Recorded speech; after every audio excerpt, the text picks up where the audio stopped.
dua organisasi masyarakat Islam terbesar di Indonesia yang berperan mengembangkan dakwah Islam ke seluruh penjuru negeri. Keduanya berdiri pada awal abad ke-20 di era pergerakan nasional, era ketika semangat mendirikan organisasi modern tumbuh subur di Indonesia yang kala itu dijajah Belanda. Perbedaan latar belakang pendirian kedua organisasi memang turut mempengaruhi dan pada akhirnya menjadi pembeda pengamalan ajaran Islam dan kultur organisasi. Meski demikian, Nahdlatul Ulama dan Muhammadiyah saling menghormati dan bekerja sama. Ini sudah dicontohkan sejak lama oleh kedua pendirinya, Kiai Haji Ahmad Dahlan dan Kiai Haji Hasyim Asy'ari. Keduanya sahabat dalam menuntut ilmu. Di Mekah, Kiai Dahlan dan Kiai Hasyim satu majelis berguru kepada Kiai Ahmad Khatib Al-Minangkabawi. Sebelumnya, Kiai Dahlan dan Kiai Hasyim juga pernah tinggal sekamar saat berguru ke Kiai Haji Saleh Darat di Semarang. Keduanya juga sahabat seperjuangan dalam menumbuhkan semangat nasionalisme Indonesia. Dari rahim Muhammadiyah dan Nahdlatul Ulama lahir tokoh-tokoh besar berbagai bidang. Hingga kini, keduanya konsisten merawat Indonesia lewat gerakan dakwah Islam, pendidikan, kesehatan, pemberdayaan umat, hingga kewirausahaan. NU dan Muhammadiyah, saya ingin undang untuk bergabung ke atas panggung Wakil Ketua Umum Pengurus Besar Nahdlatul Ulama Kiai Haji Zulfa Mustafa. Kita kasih tepuk tangan yang meriah untuk Gus Zulfa. Gus Zulfa Mustafa.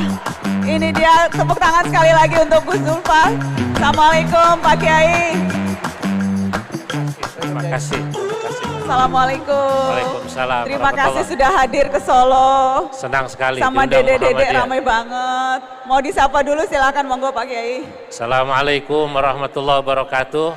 Waalaikumsalam. Saya dari PBNU merasa terhormat diundang oleh sahabat kami dan Mbak Nana untuk menghadiri acara di sini. Ya. Silakan duduk Pak Kiai. Tadi kita udah lihat sejarah panjang hubungan dua saudara, NU dan Muhammadiyah. Saya mau pertanyaan pertama ke Kiai Zulfa. Dari kacamata Kiai Zulfa, Muhammadiyah itu seperti apa? Sosok barang apa itu Muhammadiyah? Muhammadiyah ini barang yang sangat keren Mbak Nana. Kalau ini barang yang sangat keren, organisasi yang sangat keren. Saya menyebutnya, tadi saya sudah dengar bahwa Kiai Haji Ahmad Dahlan maupun Kiai Hasyim Asy'ari itu pernah berguru pada dua ulama yang sama-sama belajar di Kiai Saleh Darat. Kiai Saleh Darat itu guru dari Kiai Hasyim Asy'ari dan juga Kiai Ahmad Dahlan. Lalu keduanya sama-sama pernah belajar di Mekah dari ulama besar kita di Mekah, asal dari Banten bernama Syekh Nawawi Al-Bantani. Maka saya membuat satu syair, saya menulis satu kitab tentang biografi Syekh Nawawi Al-Bantani. Saya katakan begini, Muhammadiyatun bidahlan antashar wa nahdhatun bihasyimin qadishtahar. Muhammadiyah adalah organisasi yang didirikan oleh murid ulama besar, baik Kiai Saleh Darat maupun Syekh Nawawi, yakni didirikan oleh Kiai Ahmad Dahlan. Wa Nahdlatun dan Nahdlatul Ulama didirikan oleh murid dua ulama besar pula tadi yang bernama Bihasyimin Kiai Hasyim Asy'ari.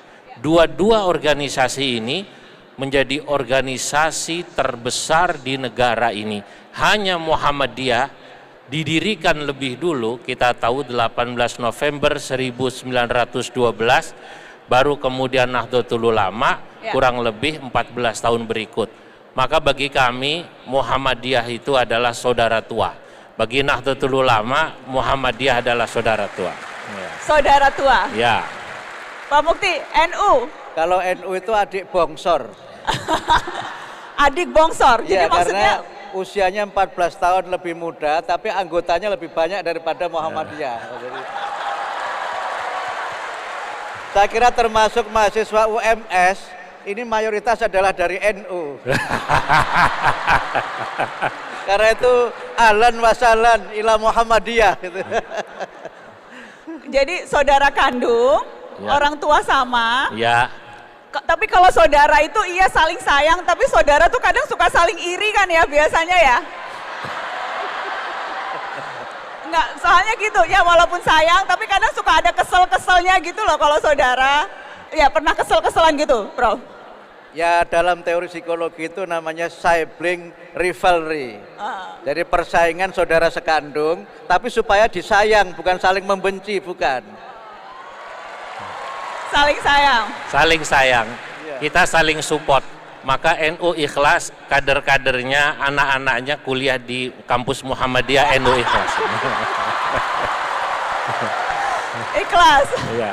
Dan yang menarik Mbak Nana, kader-kader NU yang kuliah di Muhammadiyah itu masuk Muhammadiyah itu NU, lulus lebih kuat NU-nya sebelum kuliah di Muhammadiyah.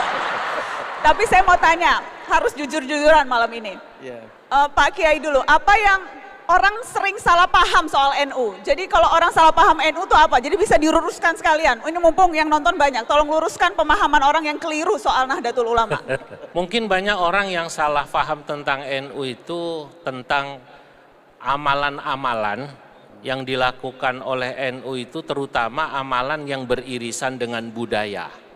Nah, banyak orang menganggap NU itu menganggap budaya seperti agama, padahal tidak. Dan setiap amalan-amalan yang dilakukan oleh NU, baik itu misalnya maulid Nabi, ziarah kubur, tawasul, sesungguhnya semua memiliki dalil. Dan ini yang perlu kemudian kami juga menjelaskan. Ada yang menarik, saya itu lebih dari 17 tahun itu mengajar di Masjid Muhammadiyah. 17 tahun belum ngajar di Ya. Muhammadiyah. 17 Jadi tahun walaupun mengajar. saya NU, saya diundang di Masjid Muhammadiyah. Dulu waktu pertama kali saya diundang, saya bertanya, kenapa saya diundang ke Masjid Muhammadiyah mengajar? Anda tahu apa tidak kalau saya siapa? Yang menarik, pengurus masjid itu, saya tahu persis karena masjid itu ditandatangani oleh Profesor Dr. Amin Rais, Pak Amin Rais sebagai ketua umum. Pengurus masjid itu bernama almarhum, sekarang sudah wafat, namanya Haji Sofyan. Beliau bilang, kami tahu kalau Pak Kiai ini orang NU. Saya bilang, tahu dari mana kalau saya orang NU? Kelihatan dari sarungnya katanya. Ini tumben gak sarungan? Karena saya datang ke kampus Muhammadiyah, saya harus pakai celana. Oke, hari ini. menyesuaikan.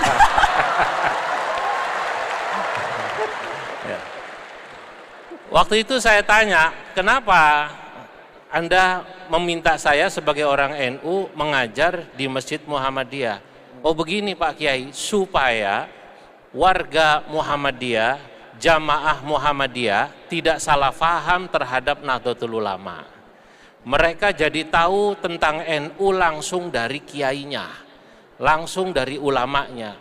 Sekarang ini kan banyak orang seringkali saling menyalahkan satu sama lain karena tidak adanya komunikasi yang baik. Mereka mungkin mendengar dari luar, kalau kemudian mengundang langsung, kenapa NU tahlilan, kenapa selamatan, kenapa ziarah kubur, kenapa bikin acara haul dan lain-lain, langsung dari ulama NU, maka nanti Muhammadiyah, warganya, jamaahnya tidak mudah menganggap sesat warga NU yang sesungguhnya ini sama-sama muslimnya, sama-sama saudaranya, sama-sama ahlu sunnah wal jamaah, satu guru, satu ilmu, dilarang saling mengganggu begitu.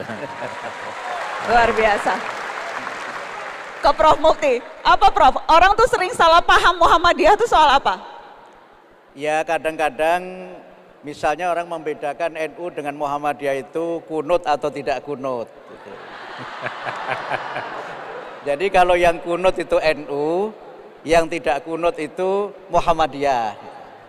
Tapi pernah ada satu cerita, ini anekdot Mbak Nana. Ada anak muda sholat di salah satu masjid NU Pak Yai. Sholat subuh ini ceritanya Mbak Nana. Tapi kemudian ketika sholat itu dia nggak baca kunut. Selesai didekati oleh kiainya, ditanya, anak muda, kamu Muhammadiyah ya? Kenapa Kiai? Kok kamu tidak baca kunut? Saya tidak Muhammadiyah, lalu kenapa tidak kunut? Saya tidak hafal doa kunutnya. Jadi rupanya tidak kunut bukan karena Muhammadiyah, karena tidak hafal. Nah, oleh karena itu, seperti yang disampaikan Pak Kiai tadi, don't judge a book from its cover. Nah, jadi jangan melihat sesuatu hanya dari kulit luarnya. Ternyata tidak kunut itu bukan karena Muhammadiyah, tapi karena belum hafal doa kunut. Ini kalau aku tanya, yang kunutan siapa angkat tangan? Karena nggak hafal atau karena apa nih kalau yang hafal? Oh hafal. Berarti beneran banyakan anak-anak NU-nya kali sini. Iya.